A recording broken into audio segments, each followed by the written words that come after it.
आपको पता है सेना में अग्निपथ योजना चली थी और अग्निवीर जो पहला बैच गया था वो 2022 में गया था। 2026 में करीब सितंबर में पहला बैच 4 साल पूरे करके उनमें से 75% बच्चे रिटायर होकर के घर आ जाएंगे और उसके बाद सरकार की ये कोशिश है कि उन सभी बच्चों को नौकरी जरूर दी जाए और वो भी सरकारी। तो उसका पहला रुझान गृह मंत्रालय के अंडर आता ही है एक फोर्स बीएसएफ। बीएसएफ ने अपना गजट नोटिफिकेशन जारी कर दिया है कि हम अग्निवीरों के लिए जितनी भी वैकेंसीज हमारी हर साल एसएससी के थ्रू आती हैं, उन अग्निवीरों के लिए हम 50% सीट रिजर्व रखेंगे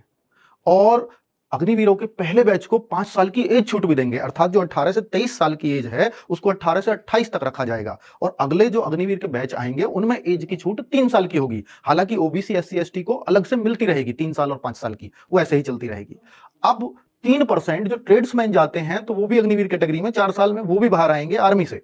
तो उनके लिए भी 3% कोटा इन्हीं भर्तियों में रखा गया है, अर्थात 100% भर्तियों में से 50% अग्निवीरों के लिए और 3% ट्रेड्समैनों के लिए चला जाएगा बीएसएफ की भर्तियों का। बचेगा 47% और उसमें 10% आपके एक्स सर्विसमैन पहले से ही होते हैं जो आर्मी से रिटायर्ड होते हैं।